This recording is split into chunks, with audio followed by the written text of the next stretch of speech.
नमस्कार दोस्तों, यूपीएससी ज्ञान के यूट्यूब चैनल में आपका स्वागत है। सीखो और सिखाओ के मोटो से आज की वीडियो की शुरुआत करते हैं। तो देखते हैं आज इस वीडियो में क्या है। दोस्तों, आगे बढ़ने से पहले हम आपको बता दें कि हमारा इंस्टाग्राम, फेसबुक, ट्विटर और टेलीग्राम पे अकाउंट है यूपीएससी ज्ञान 2019 के नाम से।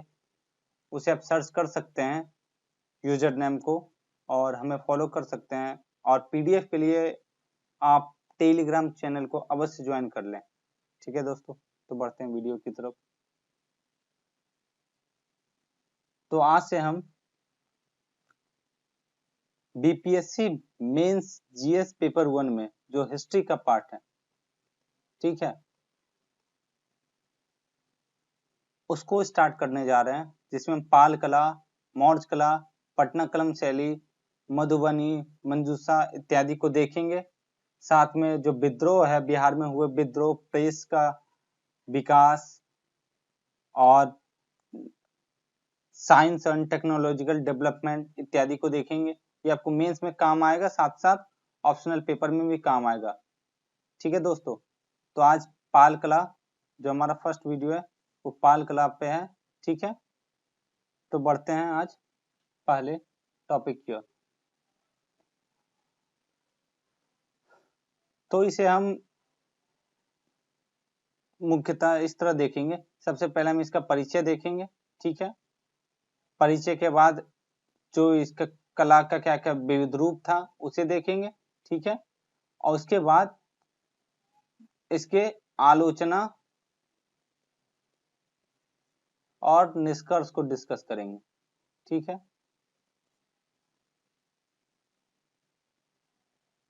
तो देखते हैं, बढ़ते हैं टॉपिक की ओर। परिचय।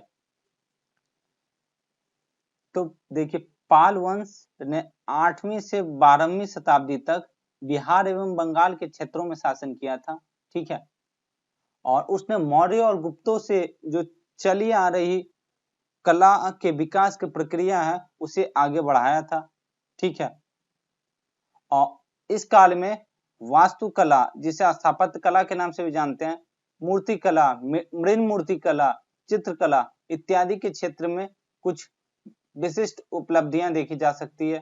ठीक है दोस्तों, लेकिन जब ये 13वीं शताब्दी का पूर्वार्ध आता है तो मुस्लिम आक्रांताओं के द्वारा जब बौद्ध मठों, जो कि मुख्यतः कला का केंद्र हुआ करता था, का जब अंत कर दिया गया तो इस कला का ह्रास हो गया।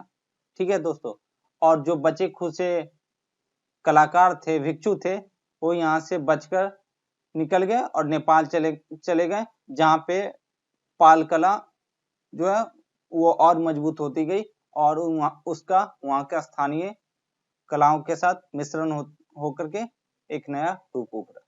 ठीक है दोस्तों, तो हम देखते हैं टॉपिक की ओर कि पाल कला के दौरान कौन कौन से कलाएं विकसित हुई। ठीक है, पाल काल के दौरान जो विकसित कलाएं थी वो 3 थी: स्थापत्य कला, मूर्ति कला और चित्रकला। ठीक है, स्थापत्य कला में मुख्यतः 2 महाविहार और मंदिर को देखेंगे। ठीक है, मूर्ति कला में 2 टॉपिक है: मृण मूर्ति, जिसे टेराकोटा भी बोला जाता है, टेराकोटा। ठीक है, और मूर्ति कला, मूर्ति में भी पत्थर की मूर्तियां और कांसे की मूर्तियां। ठीक है, ये 2 है, इन दोनों को देखेंगे। और चित्रकला में भित्ति चित्र या फिर इसे दीवार चित्र भी बोलते हैं। ठीक है, या इंग्लिश में मूरल पेंटिंग्स बोलते हैं, इसे देखेंगे। और दूसरा लघु चित्र, लघु चित्र को इंग्लिश में मिनिएचर पेंटिंग बोलते हैं। ठीक है, इसे देखेंगे। यही चीज है जो हमें पाल कला में देखना है। ठीक है, तो बढ़ते हैं टॉपिक की ओर। ठीक है, स्थापत्य कला। तो ये पाल काल के दौरान विभिन्न महाविहारों, स्तूपों, चैत्यों, मंदिरों, किलों का निर्माण किया गया था, परंतु इनमें से अधिकांश जो इमारतें हैं वो ध्वस्त हो गई युद्ध में, नेचुरल क्लाइमेटीज आई उसके कारण ध्वस्त हो गए, और अन्य कारणों से भी वो ध्वस्त हो गए, जिसके कारण उस काल के कला विकास की प्रक्रियाओं को पुनर्निर्माण करना मुश्किल हो जाता है। ठीक है दोस्तों, और उस काल की जो स्थापत्य कला थी वो मुख्यतः धार्मिक प्रकृति की थी, जिसमें से शुरुआती का जो 200 वर्ष था उसमें बौद्ध कला का प्रभुत्व रहा था, वहीं अंतिम के 200 सालों में हिंदू कला का बोलबाला रहा था। ठीक है, तो पहला है महाविहार। इस काल में बहुत सारे महाविहारों का निर्माण हुआ था, जैसे कि त्रिकुटाका, ठीक है, देवी कोटा, पंडित फूलाबादी, जगदाला विहार। ठीक है, ये सब जो विहार है वो वर्तमान के बांग्लादेश में अवस्थित है। ठीक है, भिक्षुओं के लिए नियोजित आवासीय भवन भी बनाए गए थे। दूसरा है कि बोध गया और नालंदा के अवशेष मठों, स्तूपों और मंदिरों को भव्यता को प्रदर्शित करते हैं। मतलब वहां पे जो अभी वर्तमान में अवशेष पाए गए वो उस काल की भव्यता को प्रदर्शित करते हैं कि कितना भव्य हुआ करता था।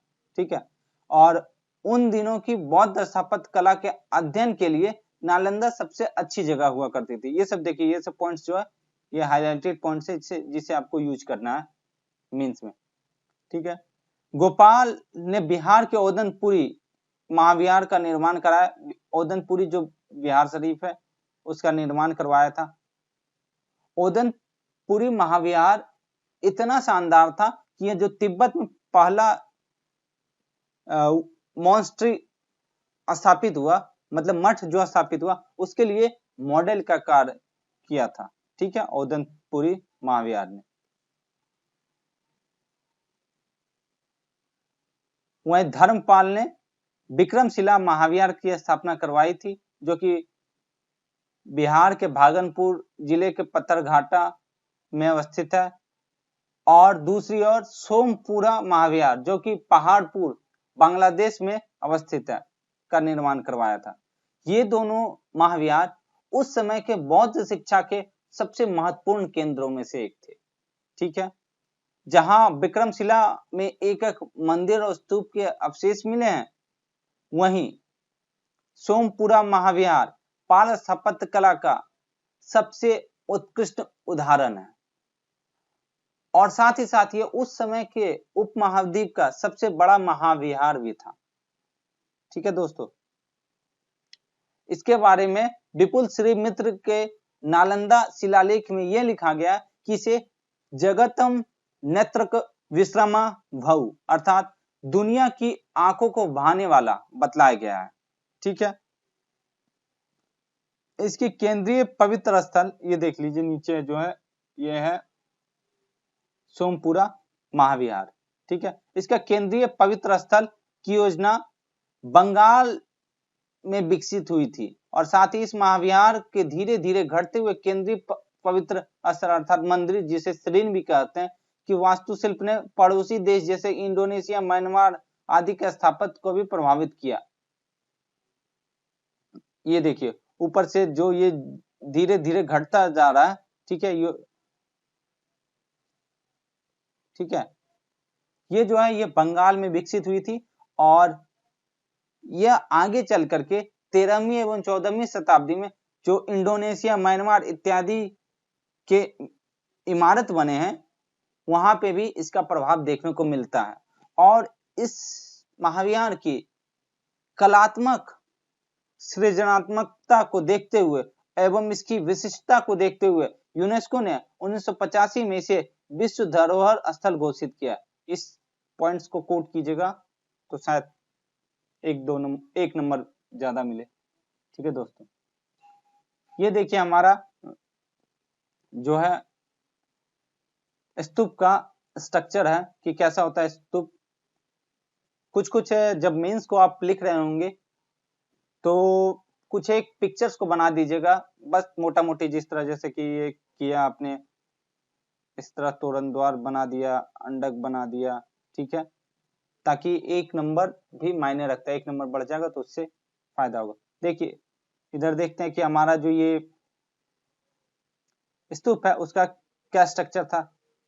बाहर ये वेदिका है, ठीक है, ये तोरण द्वार है जिससे एंट्री होता था, ठीक है, ये मेढी है, ठीक है, इधर ये हो गया प्रदक्षिणा पथ जो अंदर में है, ठीक है, ये जो गुंबदकार रहता है उसे अंडक बोला गया, ये जो ऊपर ये जो स्ट्रक्चर है इसे हर्मिका बोला गया, ये छत्री है, ठीक है, और इसके अंदर इष्टि मतलब कि जिसमें बुद्ध से संबंधित वस्तुएं या बुद्ध के डिसिपल्स मतलब कि उनके अनुगामी लोगों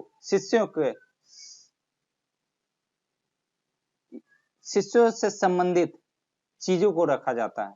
ठीक है दोस्तों, तो आगे बढ़ते हैं।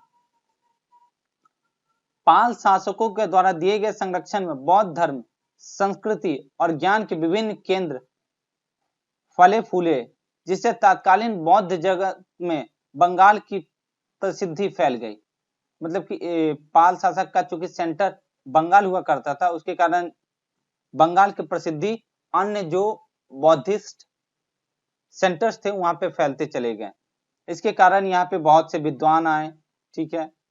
देवपाल ने उन देशों के विद्वानों के लिए नालंदा में स्थापित मठ के रखरखाव के लिए जावा के शैलेंद्र वंशी राजा बालापुत्र के अनुरोध पे उन्हें 5 गांव प्रदान किए ताकि इसका रखरखाव किया जा सके, ठीक है। और पाल साम्राज्य में बौद्ध विहारों ने पड़ोसी देश जैसे नेपाल, तिब्बत, श्रीलंका आदि में बौद्ध धर्म के प्रचार प्रसार में भी महत्वपूर्ण भूमिका निभाई थी। ठीक है, इतना था हमारा महाविहार का। उसमें एक पॉइंट ये भी है, ये भी यूज कर सकते हैं कि जो हमारा महाविहार का स्ट्रक्चर था कुछ इस तरह से था। बीच में आंगन था, ठीक है, इसको डिलीट कर देते हैं।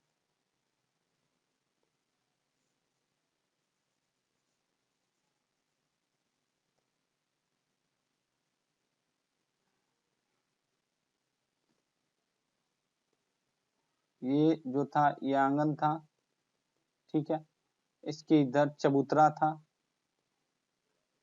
फिर इसके पीछे कमरे थे, इस कमरे में पढ़ाई हुआ करती थी, शिक्षण कार्य हुआ करते थे एवं लाइब्रेरी इत्यादि सब यही हुआ करती थी। शिक्षण कार्य, आवासीय कार्य, ये सब यहाँ हुआ करते थे।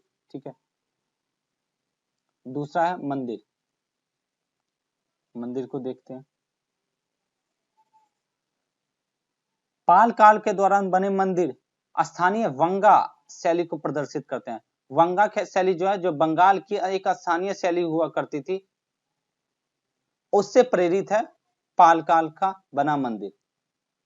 कई स्थानीय भवन निर्माण परंपरा जो पहले से विद्यमान थी, उसने भी मंदिर स्थापत्य शैली को प्रभावित किया था, जिसमें बंगाली झोपड़ा का बांस से बना छत का वक्रनुमा ढला पक्ष मुख्य रूप से शामिल है।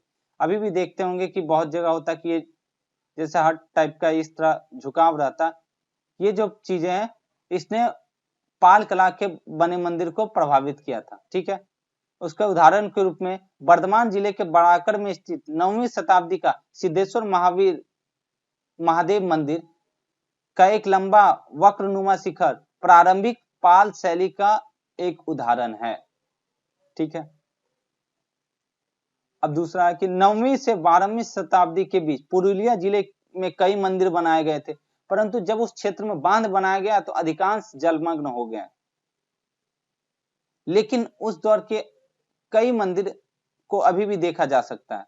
ठीक है, ये मंदिर तत्कालीन उत्तर भारत के बाकी हिस्सों में प्रचलित सभी नागर शैली जो मुख्य शैली थी, ठीक है, उसकी कुछ उप शैलियां थी। तो जितनी भी उप शैलियां पूरे उत्तर भारत में प्रचलित थी, उन सभी का जानकारी, उनके बारे में जागरूकता वहां उपस्थित मंदिरों के से देखा जा सकता है कि वहां के आर्टिस्टों को उसकी जानकारी थी।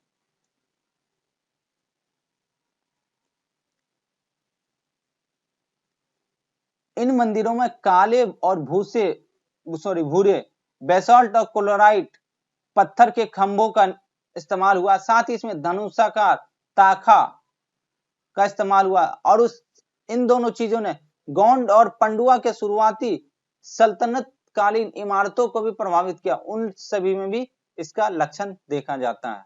ठीक है दोस्तों। साथ में दूसरा कि गया स्थित विष्णुपद मंदिर का अर्ध मंडप, सूरजगढ़ा का मंदिर, जय मंगलगढ़ और का मंदिर और कहलगांव स्थित शिला गुफा मंदिर आदि कुछ पाल कला के उदाहरण है। ठीक है।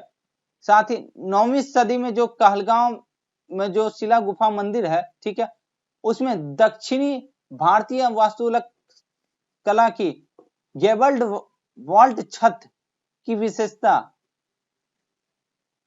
प्रतीत होती है। ठीक है।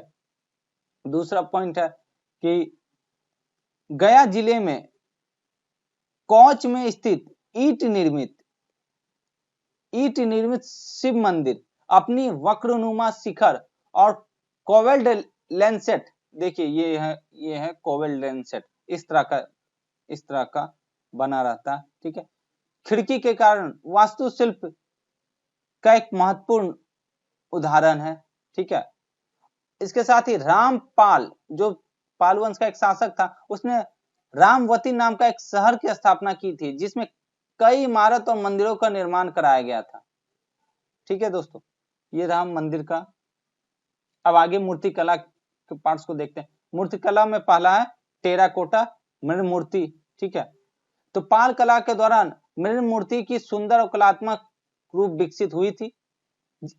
इसे सजावट के उद्देश्य से विकसित किया गया था। ठीक है। किस उद्देश्य से? सजावट के। इसके तहत दीवारों पर धार्मिक जैसे कि बुद्ध, सूर्य, विष्णु इत्यादि और गैर धार्मिक जैसे कि लोगों के वेशभूषा, रहन सहन, रीति रिवाज से संबंधित मृण मूर्तियों को बनाया जाता था। मृण मूर्ति मतलब टेराकोटा। ठीक है दोस्तों। इस काल के बुद्ध की सुंदर मृण मूर्तियां हमें विक्रमशिला महाविहार के अवशेषों से मिलते हैं। ठीक है। और इस काल का एक बेहतर उदाहरण आभूषण पहनी महिला की मृण मूर्ति है। ये बहुत इंपॉर्टेंट है, जिसमें वो हाथ में दर्पण लेके अपने आप को निहार रही है। तीसरा एग्जांपल है इसका, पहाड़पुर से मिला एक मृण मूर्ति का टुकड़ा, जो पाल कला के उच्च कोटि के होने का प्रमाण देती है, जिसमें बंगाली कलाकारों की अनोखी रचना को देखा जाता है। और यह जो पहाड़पुर में मृण मूर्ति मिली है, वो धार्मिक और गैर धार्मिक दोनों प्रकार की थी। ठीक है दोस्तों। अब मूर्ति कला का ये दूसरा पार्ट है। एक मृण मूर्ति था मतलब टेराकोटा, दूसरा मेन मूर्ति कला।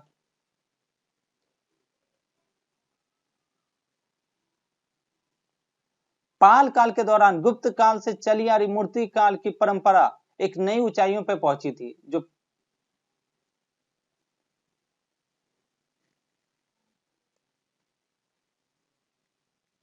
नई ऊंचाइयों पर पहुंची और इसे पाल मूर्ति कला शैली के नाम से जाना गया।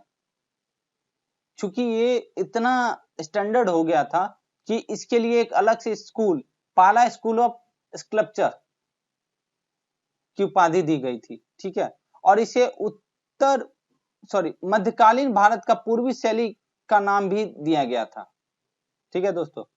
इसमें बंगाल के स्थानीय विशेषताओं का प्रभाव भी देखने को मिलता है, जो 12वीं शताब्दी के अंत तक जारी रहा। अब इनके विषय वस्तु को देखा जाए तो इसमें बुद्ध धर्म जैसे कि बुद्ध, अवलोकेश्वर, तारा, बोधिसत्व की मूर्तियां मिलती है, लेकिन हिंदू देवी देवता जैसे कि सूर्य, उमा, महेश्वर, गणेश, विष्णु, बलराम इत्यादि की भी प्रतिमा बनाई गई थी। इसके कुछ उदाहरण हमें नालंदा से प्राप्त होते हैं, जैसे कि अवलोकेश्वर की मूर्ति, भूमि स्पर्श मुद्रा बुद्ध की मूर्ति, अर्ध पर्यंक अवलोकेश्वर की मूर्ति और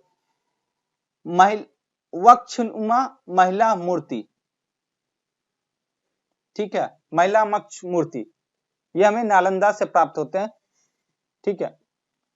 पाल मूर्ति की एक विशेषता ये भी थी, वो फ्री फ्लो मूवमेंट, अर्थात वो मुक्त प्रवाह चाल और लगभग एक आकार का होना, यह उनकी विशेषताओं में से था।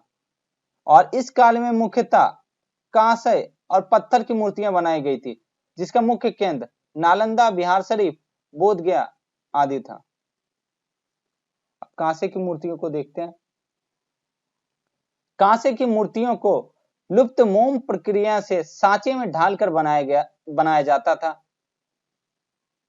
इस तरह की से बनी मूर्तियां हमें नालंदा और कुकरीहार अर्थात गया में अवस्थित है से प्राप्त होती है। कुकरीहार में धातु से उच्च कोटि की मूर्ति बनाने की कला से ऐसा प्रतीत होता है कि उस समय यह नालंदा विश्वविद्यालय के पाठ्यक्रम का भाग रहा होगा, तभी इतनी उच्च कोटि की मूर्तियां बनाई जाती होंगी। उस समय की सबसे बड़ी मूर्ति हमें सुल्तानगंज से मिलती है, जो वर्तमान में इंग्लैंड के बर्किंघम में स्थित संग्रहालय में रखा हुआ है। मूर्ति कला के बारे में तारानाथ ने एक टिप्पणी की है कि नालंदा निवासी धीमन जो पिता थे और बिट्ठपाल जो पुत्र थे, ये दोनों धर्मपाल और देवपाल मतलब कि धीमन धर्मपाल के अंतर्गत रहते थे, बिट्ठपाल देवपाल के अंतर्गत काम किया करते थे। इन दोनों ने जो सांचे से मूर्ति बनाने की कला उसको एक उच्चतम स्तर तक पहुंचाया था। ठीक है दोस्तों, अब पत्थर की मूर्तियों को देखते हैं। तो पत्थर की मूर्तियों का निर्माण प्राय हाथ से हुआ करता था। इन मूर्तियों में गुप्तकालीन जो सौंदर्य है उसका अभाव देखने को मिलता है। और मोटे तौर पे हम पाषाण का जो मूर्तियां बनती थी उसमें निम्न विशेषताएं देख सकते हैं। ठीक है, पहली विशेषता यह है कि वो काले बेसाल्ट पत्थरों से बनी होती थी। ऐसी कुछ मूर्तियां हमें मुंगेर और संथाल परगना से मिलती है। दूसरी विशेषता यह है कि इसका पिछला भाग सपाट था, केवल अग्रभाग को दिखाने पर जोर दिया गया है। कुछ मूर्तियों में पिछले भाग में लयनात्मकता के साथ उभारा गया है, लेकिन वो बहुत नाम मात्र का है। ठीक है, मूर्तियों में अलंकरण अधिक है, जिससे वो बनावटीपन दिखता है। ठीक है, अंग प्रत्यंग की चप्पल अभिव्यक्ति शैली की विशेषता है। ठीक है दोस्तों, चौथा है कि समकालीन तंत्र मंत्र वाले धार्मिक विश्वास, मतलब कि जो तंत्रवाद उस समय फैला हुआ था, उसके कारण पुरुष की जो मूर्तियां थी उसमें नारी वाला गुण और लचक प्रदर्शित होता है। और पांचवा है इसमें कि बुद्ध और उसके जीवन की घटनाएं जैसे जन्म, ज्ञान प्राप्ति, धर्म चक्र परिवर्तन, निर्वाण इत्यादि को प्रधानता मिली है। विष्णु की भी काफी मूर्तियां बनाई गई है, उस समय लोकप्रिय थे, लेकिन शिव और जैन देवताओं की प्रतिमाएं बहुत अल्प मात्रा में मिलती है। अब तीसरा जो है हमारा चित्रकला को देख लेते हैं। पाल काल में चित्रकला के दो रूप, लघु चित्रकला और भित्ति चित्रकला विकसित हुई थी। यहां तक कि जो लघु चित्रकला है, जिसे मिनिएचर पेंटिंग बोलते हैं, उसका प्रारंभिक साक्ष्य भी हमें पाल काल से ही मिलते हैं, अर्थात इसके पहले मिनिएचर पेंटिंग का वजूद नहीं मिलता है, मतलब साक्ष्य हमारे पास नहीं अवेलेबल है। ठीक है, अब लघु चित्रकला को देखते हैं। तो लघु चित्रकला मुख्यतः उस समय पांडुलिपियों पर ही बनाई जाती थी, इसलिए उसे पांडुलिपि चित्रकला का भी नाम दिया गया था। पांडुलिपि में मुख्यतः खजूर के पत्तों का इस्तेमाल हुआ करता था, जिसमें बुद्ध के जीवन, महायान संप्रदाय के देवी देवताओं का चित्रण मिलता है। वज्रयान से संबंधित पांडुलिपि चित्र भी मिला करते हैं। ठीक है, और इन चित्रों में भी तंत्रवाद का असर साफ झलकता है। और कभी कभी इन चित्रों में नेपाल एवं बर्मा के में जो कला उपलब्ध थी, वहां जो विकसित हो रही थी, उसके भी कुछ गुण इसमें दिखते हैं। ठीक है, हालांकि लघु चित्रकला पांडुलिपियों तक ही सीमित थी, जैसा कि ऊपर बताया गया, परंतु यह जो चित्रकला थी वो अति विकसित रूप को प्रदर्शित करती है, जो 14वीं शताब्दी में पूर्वी भारत, नेपाल, श्रीलंका, जावा, तिब्बत आदि के कला को भी प्रभावित किया। मतलब पाल कला ने बाहर भी प्रभावित किया है। और संभवतः ऐसा हो सकता है कि पाल कला को भारत से बाहर ले जाने में जो बाहर से जो तीर्थयात्री विद्यार्थी बौद्ध शिक्षा केंद्रों में आए थे, जब वो वापस जाते होंगे तो वहां पे इस कला को बढ़ाए होंगे, प्रसारित किए होंगे। ठीक है, इसमें से कुछ सजावटी चित्रों को भी चित्रित किया गया है, परंतु ये जो चित्र है पांडुलिपि पे सजावटी चित्रों का, वो अभी कैम्ब्रिज विश्वविद्यालय में है।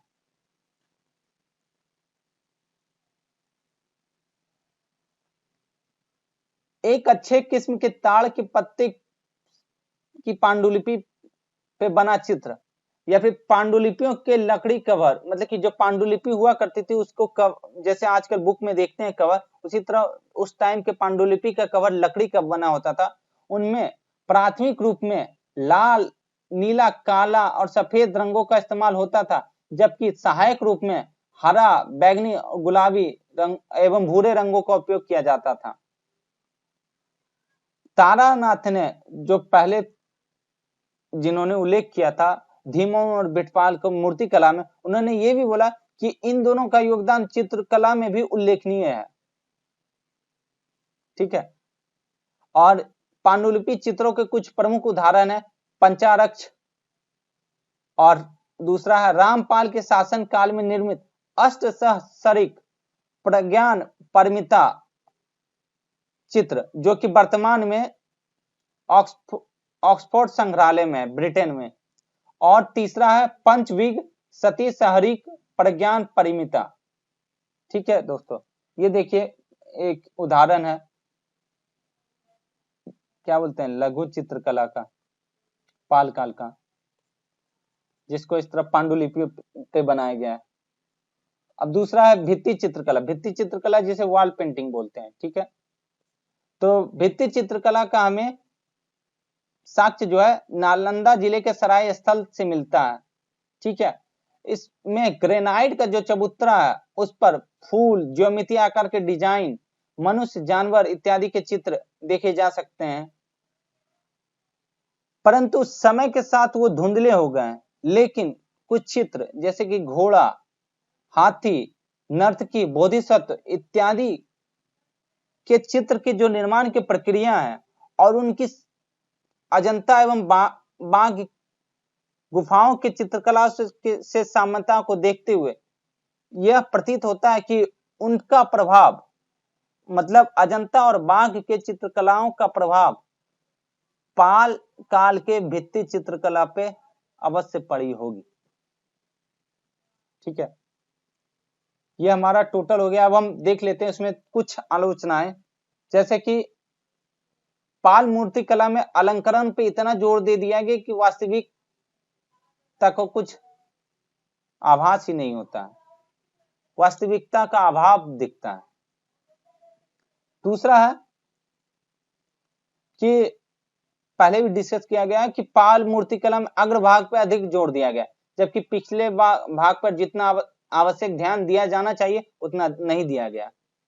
तीसरा आलोचना है कि उनमें ईंटों का अत्यधिक प्रयोग हुआ, पत्थरों का कम प्रयोग होने के कारण वो ज्यादा दिन तक टिक नहीं सके। जैसे कि पुरुलिया के मंदिर में के जो अवशेष मिलते हैं, शायद वो पत्थर के होते तो अभी अवशेष के जगह वो शायद मंदिर होते, लेकिन वो ईंटे के थे, इसलिए उनमें स्थायित्व की कमी रही और समय दर समय उनमें ह्रास होता चला गया। और चौथा है कि मेनली धार्मिक विषयों पे केंद्रित रही थी पाल कला, जबकि दैनिक विषयों पे कम ध्यान देने के कारण उस समय का जो समाज था उसका क्या वास्तविक रूप होगा वो हमें बहुत बार चित्रकला, स्थापत्य कला, मूर्ति कला इत्यादि से देखने को मिलता है, परंतु इस पाल काल में धार्मिक विषयों पर बहुत ज्यादा जोर देने के कारण दैनिक विषय बहुत कम थे। उसके कारण जो एक इतिहास की पुनर्निर्माण या पुनर्रचना की जा सकती थी उसमें उतना सहायक नहीं हो पाता है। ठीक है, तो निष्कर्षतः हम यह कह सकते हैं कि चूंकि त्रिपक्षीय संघर्ष उस टाइम चल रहा था, ठीक है, उसमें संलिप्त थे पाल, और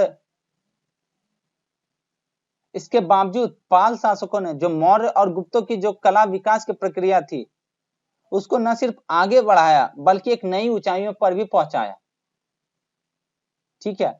और इसके साथ ही इसने भारत तथा भारत के बाहर तत्कालीन तथा भविष्य में जो कला निर्माण की प्रक्रिया हुई उसको भी प्रभावित किया, ठीक है दोस्तों। ये हमारा पाल कला आज हुआ। हम नेक्स्ट टॉपिक हमारा जो होगा वो मौर्य कला होगा, ठीक है। और जब हमारा तीनों जो कला का पूरा डिस्कस हो जाएगा टॉपिक, ठीक है, तो पीडीएफ मिल जाएगा।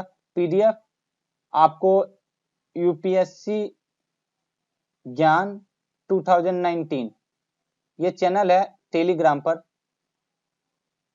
इसमें सर्च कीजिएगा, इस ग्रुप को, इस चैनल को ज्वाइन कीजिएगा, तो वहां पे पीडीएफ शेयर किया जाता है, ठीक है दोस्तों।